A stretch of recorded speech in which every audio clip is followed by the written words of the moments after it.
Hey everyone, welcome back to the Roast West Coast Coffee Podcast, where I interview the coffee professionals of the West Coast and help try to get us all a little bit coffee smarter in the process. This is the first episode of the third season of this show, and if you've been with us the entire way, I thank you. If this is your first listen, amazing! I'm glad you're here. Coffee is an incredible drink, and during the last 18 months, it has made such a huge impact on my life. In the early days of the pandemic, I really missed the community of coffee lovers I had known at my favorite local shops. I missed asking baristas and roasters questions. I missed random chats with strangers. I even missed overpaying for avocado toast. But I was still drinking coffee, and I assumed everyone else was too. Maybe, just maybe, I could try to recreate that coffee shop experience in podcast form. I don't know that I've succeeded, but I've been having a blast trying, and I feel incredibly lucky that so many impressive entrepreneurs, coffee professionals, and coffee experts have spent so much time with me, with us. The last 2 months that this show has been on break have been action-packed, but I was definitely feeling that itch to get back to the mic to talk with my guests and to all of you about this drink that seemingly connects us all, including now us and today's guest, Jimmy Silva, the founder and head roaster at Jaunt Coffee Roasters in San Diego. Jaunt was founded in 2018 on the belief that coffee should be a thoughtful experience rather than a mindless necessity. Jimmy and I chat about how he got his start in coffee and what it felt like to take the road less traveled when being confronted with a choice: take the career job offer in marketing or pursue his new passion for coffee. I'm thinking he made the right choice because 3 years later, he just received a 95-point score from Coffee Review for his single origin Ethiopia roast and a 92-pointer on his Kenya roast. If it isn't clear, that is 95 out of 100, and it is pretty damn good. Of course, because this was the first episode of Season 3, there were some internet and technical difficulties, so I recorded the show on my phone, old school style. I'm assuming that means the rest of the season will be technical difficulty free, and despite those tech issues, Jimmy was charming and forthright during the episode, and I think you'll enjoy this chat. If you want to multitask while listening today, check out @Jaunt Coffee Roasters on the Instagram. Plus, be sure to stay tuned after this interview for some coffee vocab. Right now, I hope your coffee mug is full, because it is time for another Roast West Coast coffee interview.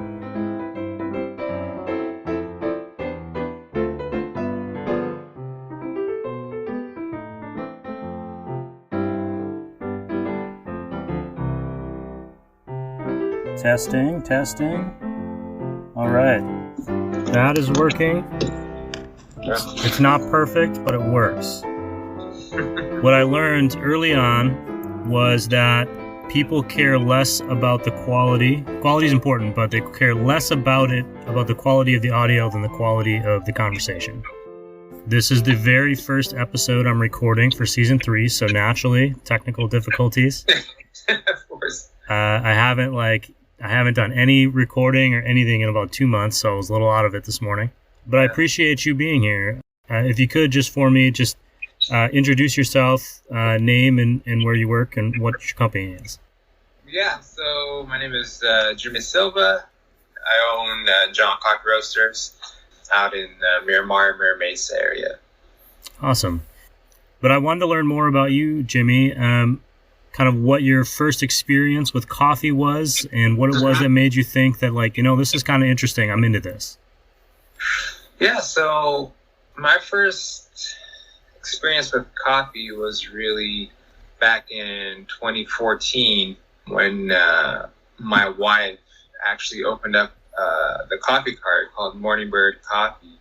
She opened that in Mission Valley, and at the time I was working in digital marketing, interning, and actually got offered a job right when she opened the coffee cart. And then so there's a lot more flexibility with that type of work.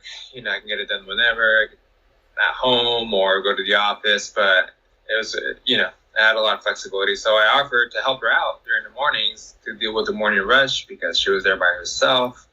It was at our office park. So of course, if you can think of it, everyone's going in at the same time.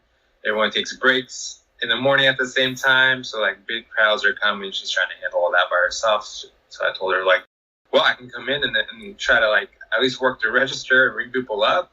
So I started doing that, and then I just started really enjoying conversations with customers, just a different interaction that I was having that felt a little bit, well, it did feel more meaningful than me just sitting at a computer for 10 to 12 hours a day. And I couldn't really like see myself 5 to 10, 15 years down the line, still sitting in front of a computer for 12 hours a day doing what I was doing. So they offered me the job, and I told them, I really want to do it. Thanks for the offer. But, you know, when I'm at the coffee cart with my wife working with coffee, I just feel a lot different. And I can see myself doing that, but I can't see myself sitting in front of a computer and doing this type of work. So I declined the offer, and I just started working with my wife. So in that moment, when you're declining that offer, is there kind of a mix of excitement, but also fear that, you know, I'm about to start on this career and now I'm backing out of it? Starting in a career that I had no clue about, that I just was interested in because I was ringing people up and talking to them, you know. Yeah, there was a lot of fear because I worked so hard to get to that point and get that offer. And then when I got the offer, something inside of me just like, you shouldn't go forward with it. And I worked so hard. Like, I worked full-time jobs, going to school full-time, doing internships in LA. Oh man, I worked so hard. And then at the end, like, I got the offer. And then I said, no thanks. I'm just gonna work with my wife and coffee. See, you say that and you laugh about how crazy that is. I hear that and I think, wow, that's pretty courageous, because I think a lot of people would have looked at the work that they put in and said, no, I have to go down this path. I've already started it. And you took the road less traveled, literally. Like you said, I know I did all the work, but something doesn't feel right. I had to, because something inside of me, like a gut feeling, was telling me that it wasn't right.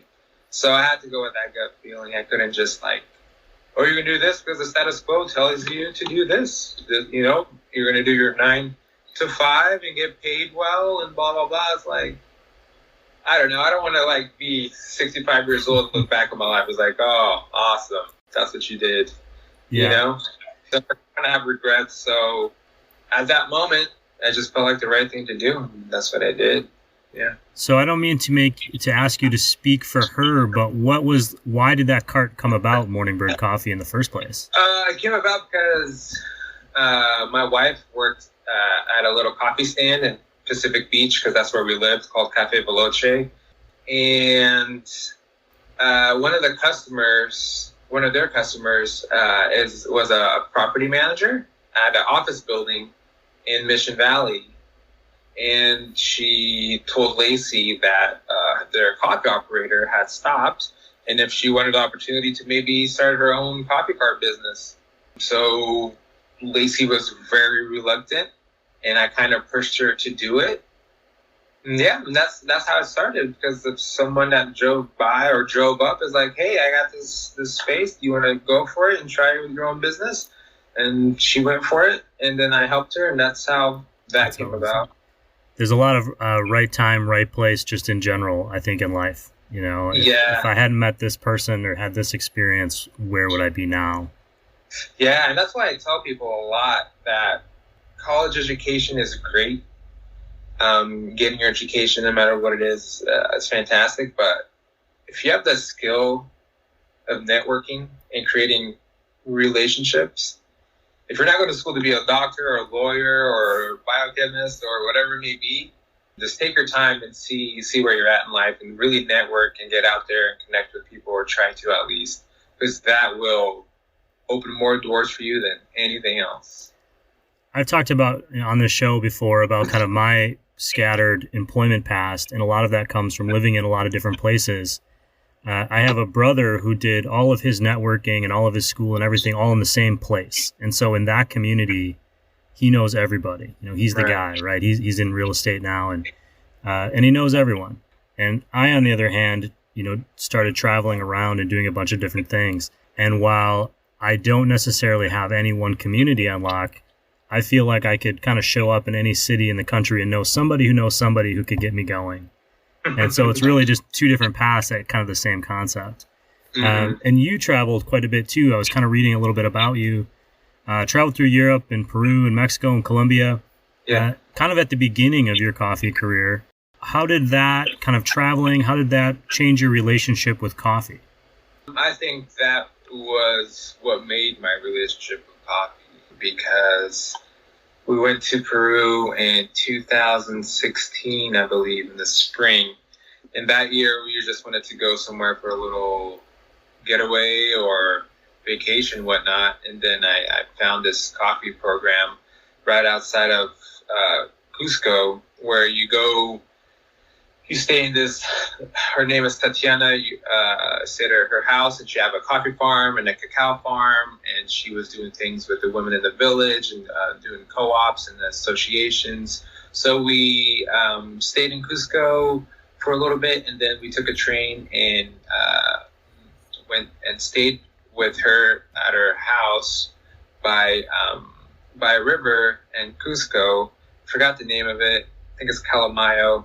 Anyway, then we worked the field with her, and she told us about coffee and what they go through and how they help women in that little village with coffee and other products like bananas and chocolate and everything else.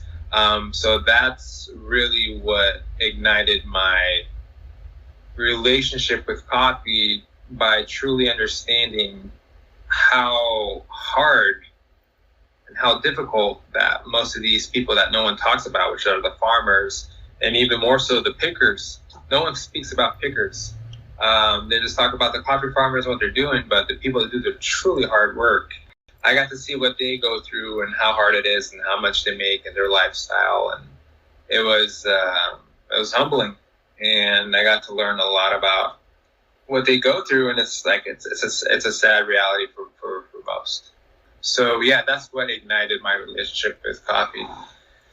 And then the following year, I went to Mexico and I worked with Samuel, and he's in the Veracruz, and I went there for about a week and learned a lot about coffee as well, and all of his experimental work on the farms.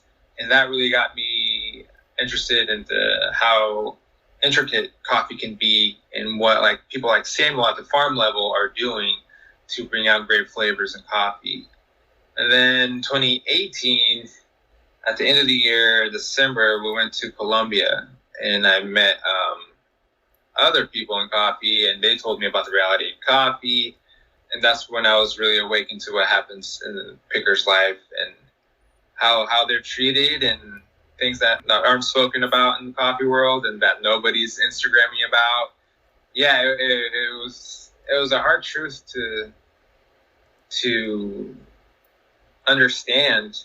And you know, you go to these places, you don't truly understand their culture. In a country like Colombia, where so much has been happening and going on for I don't know how many years, and you hear all these stories with the military police and you know with drugs and all this stuff, and it's it's crazy what happens. And I don't want to get like too into detail, because some people that know me, if they hear this, are like, oh, they're talking about me. So I don't want to get into like details about it.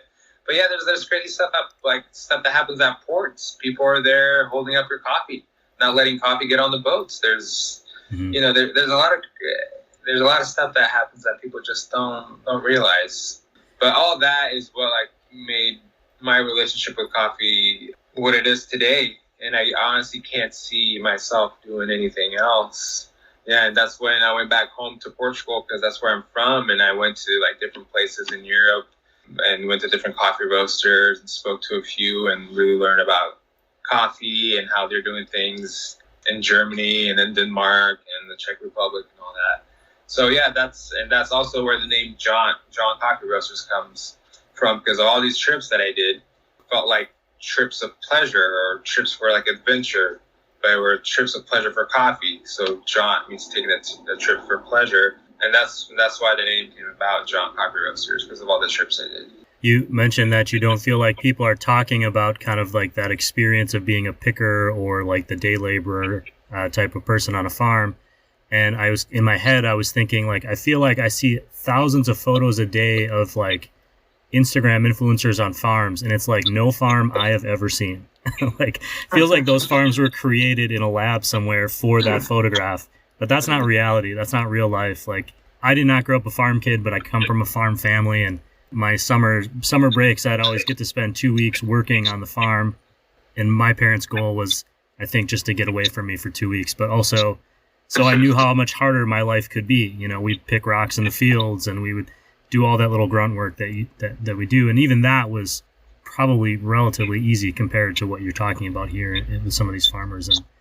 And I certainly wasn't depending on it for my lifestyle. But I think it's important to remind people. I mean, I spend enough time on social media and for the show and for other things, and that's also not reality. That's not real life. And when you're drinking your coffee, that picture of somebody, you know, on that perfectly, with that perfect field behind them or on that perfect thing, that's probably not where that coffee came from.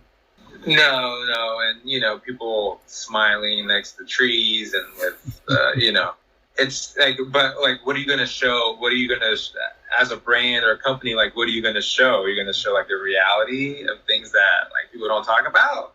Mm-hmm. Like, who's going to want to like poke into that and get that conversation started? It's important to me that I think at least that I'm buying coffee or I'm buying products in general that have an ethical source.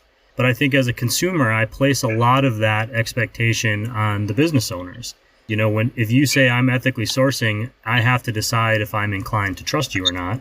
But if I do, I'm not necessarily following down the chain of what you do. And I'm actually drinking one of your coffees this morning, a Sumatra that I picked up. And so I wanted to ask you, how do you go about that? Having seen what you have seen or having experienced what you've experienced, how do you go about threading that needle between running a business, sourcing ethically, which I imagine costs more, and also providing this product to your customer, knowing they may not understand? What level do you decide to say, hey, I need people to know how we're doing this, or is it not really matter to the end customer? It just matters to me that I'm doing it this way. That was a lot. I apologize. Yeah, I think mostly from my end, it matters to me because I honestly don't. Majority of the customers, I don't feel like they truly care, or if they do, they never ask me about it.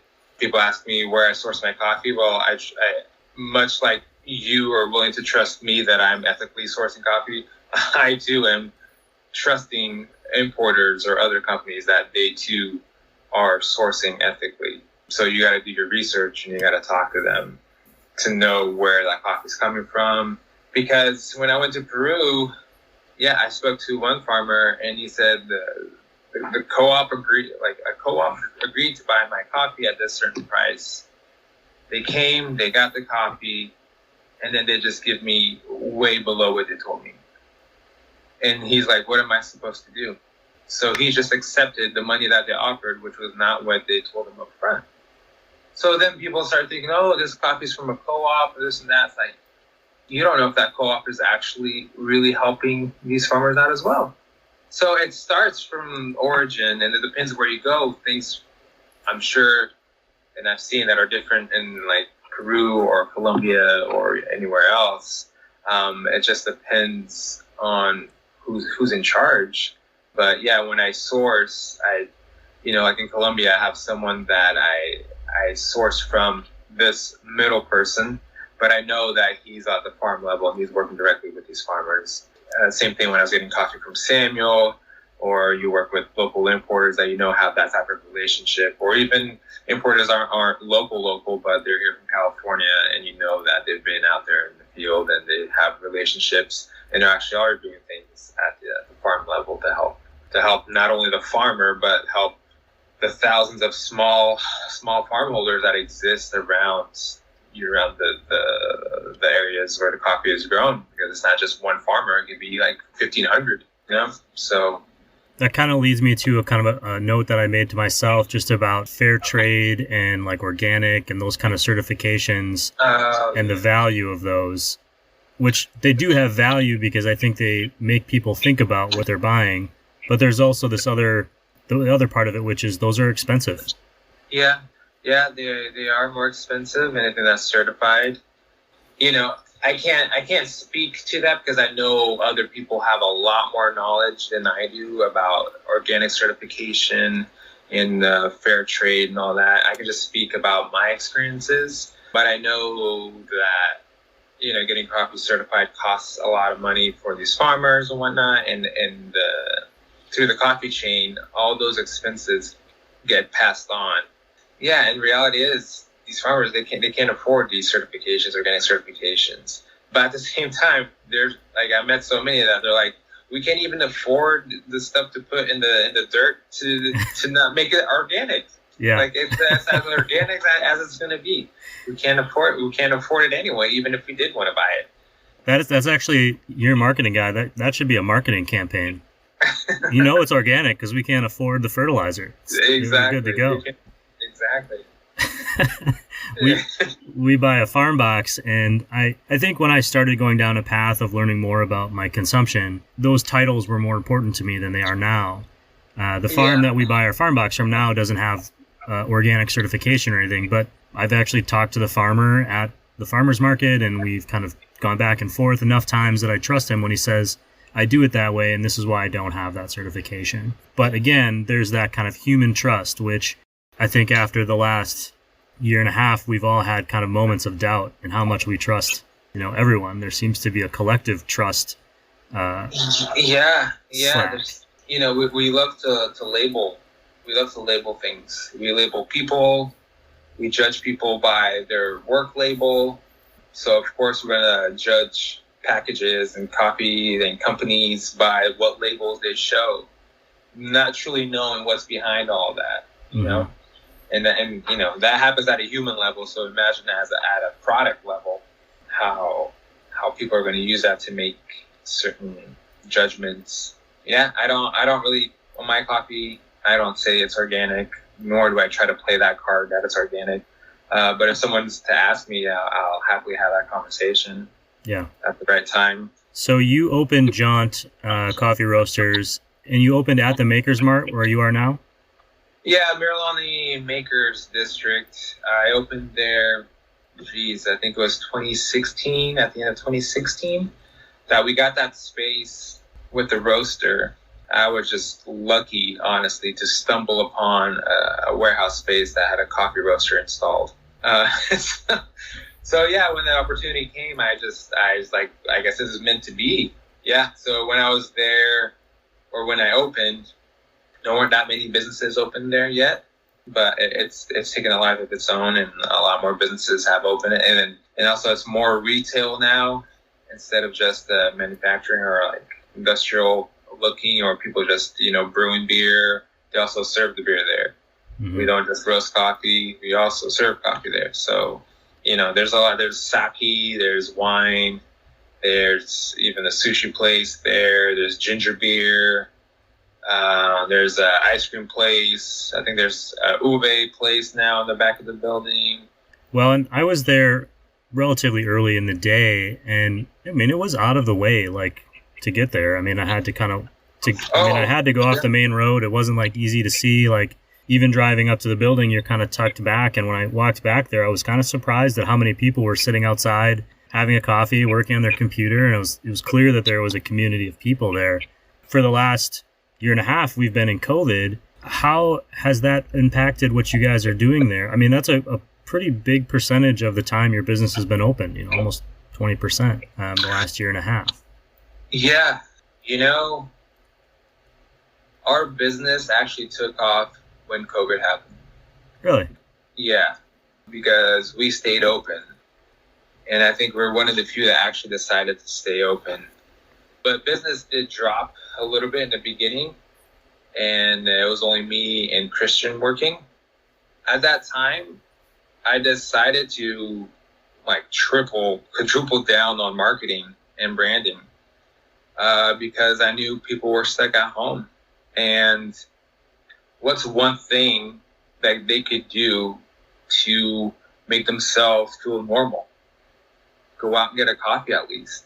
Mm-hmm. Even if it's to go wearing a mask, but at least I got to go outside of this house or this room took a little drive, got a coffee, said hello to the coffee guy, and just made people's life a little bit more normal, or at least for that like hour or whatnot.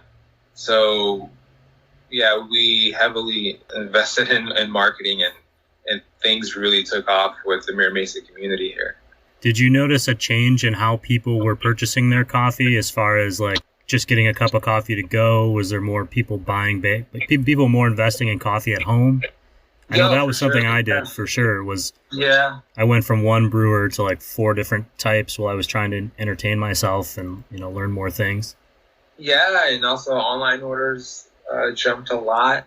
Yeah, COVID made a big impact. It scared a lot of people for a good reason. And yeah, people were buying more bags, and they were spending more too. They were very generous. They really wanted us to like stay afloat and help us out during this hard time. People were buying gift cards, and now some of them are finally redeeming them because we're back on our feet. Yeah, so COVID for us, as crazy as it sounds, it really made our business take off. And it really made us a lot closer to our community here in Mira Mesa, which was amazing. I did not expect that type of support, especially since I've just been open for like a year and a half Yeah. So, and for like 6 to 8 months, I worked by myself at the shop, I would go in at 2 or 1 in the morning, roast coffee, open the shop, work it, close it. It was hard. It was really hard in the beginning. But yeah, I feel grateful and very humbled to the community here in Mira Mesa. They really stepped up and helped us out. Well, that's awesome. What about what's coming next? What's on deck for you guys? I mean, there is hope, I think, in the world that COVID will, if not go away, will continue to subside slowly to the point where maybe we don't notice it as much. It seems like it's always there, but obviously people are back out in the world doing coffee and doing other things. What's on deck for you guys and your business, say in the next year, next 5 years? What's the plan? Yeah, I mean, I guess just like any other business, we're growing, but at the same time, there are opportunities to expand and open another 1 or 2 locations. But we feel good where we're at right now, and we'll look at those possibilities when they come, and if it's a good fit. Because I see a lot of people just opening and opening and opening, and it's like, well, 1, I don't have that type of support. It's just myself. I don't have like co-owners or investors or whatnot. And all that takes a lot of time and a lot of work, and not to mention financial stress. And I have a family. I have a 2-year-old baby girl, and I have a wife, and I want to spend time with them. Opening more locations. It's great and all, but I'm pretty happy where we're at right now. Sometimes I just want time with my family. I don't need to continue to I'm not trying to be like the king of coffee or have 6, 7, 8 locations and running the crazy coffee business and trying to make money in that business. I have other priorities in my life that I want to cherish. But if a good opportunity comes about, then yeah, of course I'll look into it. And if it's something that's worth trying, then yeah, those are conversations that we've had and that we've looked at. Yeah, I think it would be great because at some point you got to look at it at your company, your business. Okay, so where do you go from here? Mm-hmm. So you reach this spot. So do you keep going? What do you do? Otherwise you're just going to stay in the same where you're at now, and then what are you going to do from there? It's hard. I feel like I'm kind of stuck in a spot where, yeah, I could expand. It'd be great. Then it's oh my God, I have no time for my family. And I would just feel like I'm starting over again, that whole work that I put in to get to that job offer that I declined. It's that's what it feels like now. All this work I put in to have a successful business, and then just start over again, for another big investment and dealing with all the bureaucracy that comes with all that. Well, maybe there needs to be a Jaunt satellite shop in Portugal. You know how many times I thought about that? That seems like the idea. It's only open in the summers, or whenever is the good season. Is there anything that I didn't cover today or that I didn't ask that you want people to know about you, about Jaunt? No, I thought, when I saw that question, I thought about it quite a bit. I was like, what do I want people to know about Jaunt that we haven't spoken about or your questions haven't covered? And there's not really anything that I can think of that like people should know about us. Then I'm going to ask you another question, which is, I saw on one of your staff members, I think he was wearing a Jaunt shirt, and on the back it said, please be my friend, or be my friend. Did that sound familiar? Did it? I don't know. You don't know? Okay. I didn't know if that was like a company like slogan or something. No, that's not. It wasn't a Jaunt shirt. I've designed a few shirts that were going to come out later this year, but none of them say, please be my friend. That stuck with me because I felt like I've been very locked down for about 18 months. So like those coffee moments that you were mentioning, those were my moments. And I saw that shirt and I was like, that's how I feel all the time when I see strangers anywhere. I'm like, just be my friend. Like, let's be friends now. Last question I ask everybody is, when you're out and about, if you're getting a coffee, it's not one of yours, what are you ordering? What are you going into a shop and getting for yourself? Just black coffee. Yeah. Just whatever's on drip. and a shot of espresso. That's it. I feel like I've started asking that question, and it was because you kind of expect it to be, it's like, oh, these are coffee people. They're going to get something fancy or unique or whatever. And I think 99 out of 100 people have said, oh, just whatever black coffee's on drip. Yeah, it doesn't even have to be good. It's like coffee. It's just like, yeah, it works. I'm not expecting like a 95 coffee coming out. It's like, if it's solid, it's solid. Like, no complaints from me. Well, I really appreciate you coming on the show, the very first show, and I'm glad we had some technical difficulties because I won't have any more the rest of the season. Awesome. And I'm looking forward to trying your coffee again. Oh, perfect. Thanks so much, man. Really appreciate this.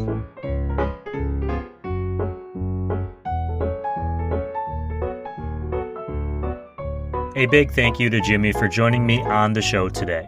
And a big thank you to his wife Lacey for starting Morning Bird Coffee Cart. Who knows if Jaunt would even exist without it? And now we've got a 2-part vocab session for you. The first word is parchment. Parchment is the thin skin covering a wet processed coffee bean after the coffee cherries have been skinned, had their pulp removed, and the remaining beans have dried. After all of that, the parchment is that thin layer of skin that is still left on the bean. And the second term, which goes right along with parchment, is hulling. That's Hulling, which is just the removal of that coffee bean parchment just prior to sorting. Over the next few months, the Roast West Coast Coffee Podcast is going to be introducing you to an entirely new crop of coffee professionals, including roasters, shop owners, and more. Plus, our Coffee Smarter series is back with our resident coffee experts Chris O'Brien, the founder and head roaster at Coffee Cycle Roasting, Siri Simran Kulsa, the executive director of coffee at Lofty Coffee, and a former guest turned Coffee Smarter expert, Jay Ruski of Fringe Coffee. Jay is a farmer first and foremost, and we're going to address the impacts of climate change on coffee growing both worldwide and domestically. But it is going to be Coffee Cycle Chris here for the next episode and our first Coffee Smarter segment this season. He's going to update on everything that's new going on with his roastery effort and talk about everyone's favorite fall coffee flavor, pumpkin spice. Without pumpkin spice, we wouldn't even know it was fall. As always, thank you for sharing this show with your friends. And be sure to support the Roast Industry Legacy Partners. You'll see some familiar names this season, including Moster Coffee. Be sure to check out the link in the newsletter to their Mosterland experience, Maria Coffee, Leap Coffee, our first ever sponsor, Zoom Bar Coffee and Tea, Steady State Roasting, Cafe La Terre, Cape Horn Coffee, Coffee Cycle, First Light Whiskey, Fringe Coffee, and Camp Coffee Company in Oceanside. I'm actually drinking a V60 pour-over out of my Camp Coffee mug this morning. It's green, and I love it. You'll find links to all of this show's Roast Industry Legacy Partners on the front of roastwestcoast.com or in this episode's show notes wherever you are listening. If you've got coffee questions, please reach out through roastwestcoast.com or on social media at roastwestcoast on Instagram and the Facebook. And if you have not signed up for the newsletter, I honestly don't know what you're waiting for. You get all of these shows sent right to your email, along with more articles about coffee, photos, videos, vocabulary, and much more. Sign up at roastwestcoast.com. That is the podcast today. This episode of the Roast West Coast Coffee Podcast has been written, produced, and recorded by me, Ryan Wolt. I hope this show has found you happy, healthy, and with at least enough sanity or coffee to make it through the day. Please always tip your baristas and be sure to drink good coffee.